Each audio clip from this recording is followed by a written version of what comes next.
Hey guys, technically it's day 3 here in London for our Christmas vacation, and we're enjoying the morning. So I guess everyone is on their way to work. As you can see, may mga biker. Ayan, and this is a bike lane kasi in front of our hotel. And this is our hotel, St. Ethan's. So for our itinerary today, we are going to visit Westminster Abbey, and of course Big Ben, and the most iconic spots and buildings here in London. So weather is very nice. Actually, na-surprise kami kasi yung weather nila dito hindi kasing lamig na nagpunta kami sa New York last year. So considering na ito ay today is December 15, so mas maaga-aga pa kami. November 29 kami dumating sa US last year, pero mas malamig up until December 5. So imagine ninyo, mas malamig ngayon sa New York. But here, sakto lang, no? I'm wearing the same winter outfit from last year then. So this is our neighborhood.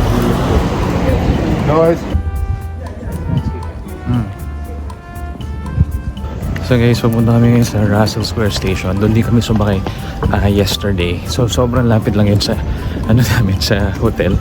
So parang pag turn mo ng 3 minutes walk, no, basically park.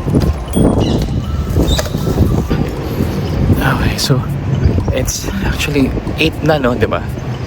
8 na. Pero yung weather parang uulan eh.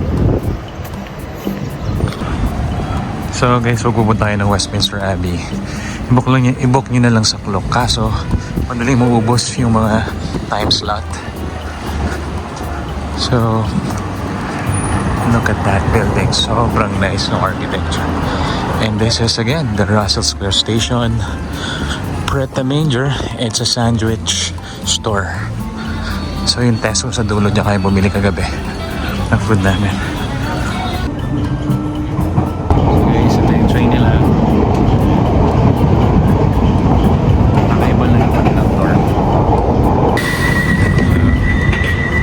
Kakaiba yun sa taas na guys. That's Mark. And this is the tube. You can delete those.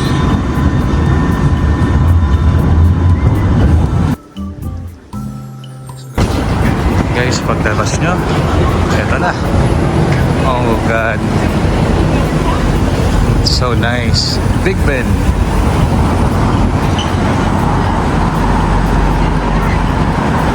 So this is Big Ben. Nice. Oh, it feels surreal. Wow. Wow. We're seeing right in front of us one of the historic, iconic structure and clock in the entire world, the Big Ben. Yay! Sige, hanapin naman natin ang Westminster Abbey. So guys, we're walking towards Westminster Abbey. And what's that? May Parliament. So medyo gloomy yung weather today, unlike yesterday na may araw. But yeah, it's a Monday, so as you can see, there's lots of people. I think going to work and starting their day. Ang ganda ng architecture guys. So look at that building in the back of Westminster Abbey. We should have this kind of buildings in the Philippines. We used to have one, pero it's a church and destroyed during World War II. Yung mga parang minarets niya is ganyan din itsura, pero syempre it's a small version. So unfortunately it's no longer standing kasi it was destroyed during World War II when it was bombed, one of the first casualty of heritage buildings back then, and it was never rebuilt. So but of course this is much better. This is bigger and has a very detailed look.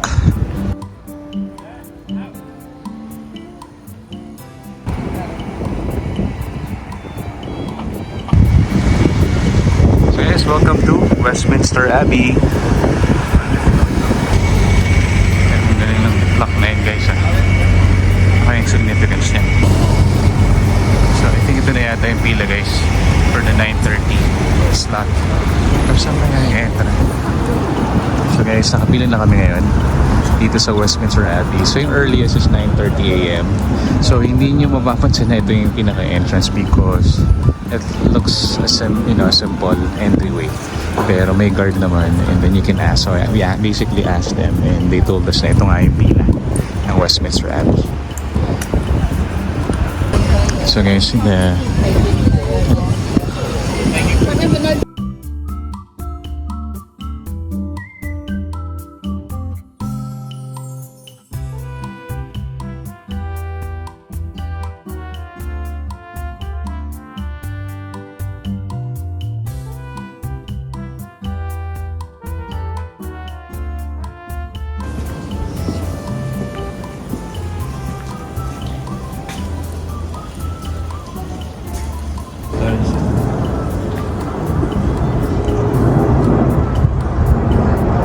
this is the Abbey, guys, inside Westminster Abbey. Ganda, oh. So guys, pumunta kayo dito. Yung Westminster Abbey, may mga ganito sila, may mga residents sila sa loob. And sa loob ng Abbey itself, bawal mag-video. Pero sa labas, pwede naman. So unfortunately, I can't show you the inside of Westminster Abbey. But I guess, you can see the pictures naman online. But it's really nice, no? Kasi it's full of history. It is a place where the coronations of the royals of England, United Kingdom was coronated as kings and queens. Pati yung weddings, and of course, yung kanilang libing, yung mga burial nila ay doon din. So pag pumasok kayo doon, makikita nyo yung mga burial site ng mga royals doon. So yeah, makikita nyo yung kay Queen Elizabeth, kay Queen Mary of Scots, King Henry, yung mga napapanood natin ng mga series about the royals of England. You'll see their burial site there. So as you can see, this is the inner courtyard of Westminster Abbey. So peaceful, so relaxing, and obviously it's winter kaya walang mga leaves, yung puno, but still, this is a very nice place.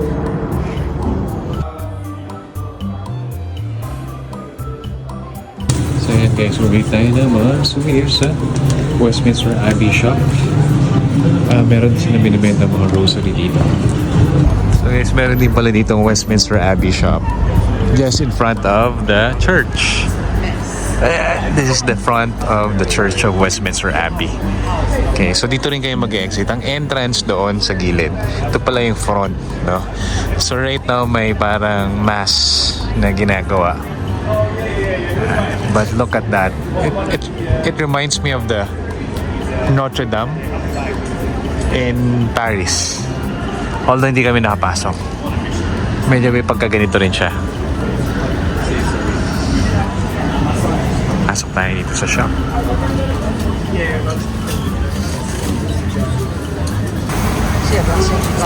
Okay, so kakain muna tayo for a short snack just beside the Westminster Abbey.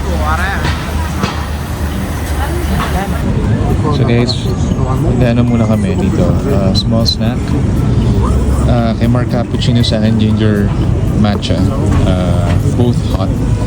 Perfect for this weather. Malamig no? Tapos yung hotdog kanina, yan yung kay Mark. Yung cost nito is £24 for everything. So kailangan pala mag-budget kayo dito sa UK. Mayo? Ketchup? Crispy onions. Ay! So meron tayong mga friendly pigeons here. Ayan. Kita silang lumilipad-lipad dito. We're just beside the entrance of Westminster Abbey. So kailangan tayo magpainit. So kagaya sabi ko kanina, you have to make sure you have a good budget. Kasi pagkain pa lang mahal na. So ito, 24 na pound. Imagine ko kung kinonvert nyo sa peso yan, no? So you have to really make sure you have a good budget, especially for a meal here. when you visit the UK.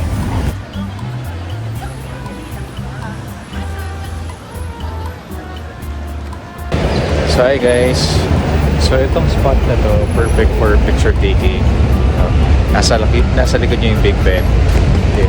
Nandito to sa part na may mga statues ni Nelson Mandela. So yeah, ito bus si Mark.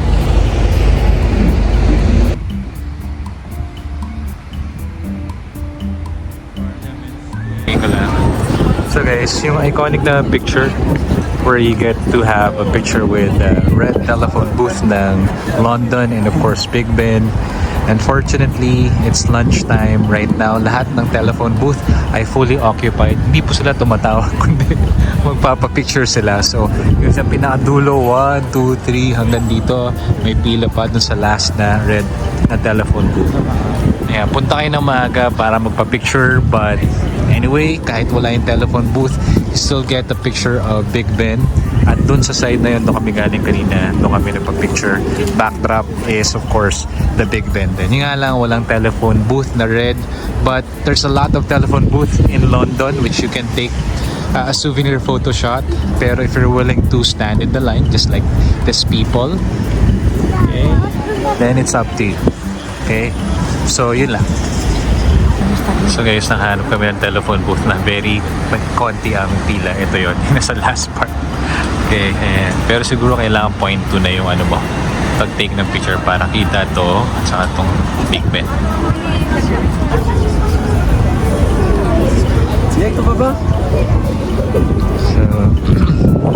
So kanya-kanyang post.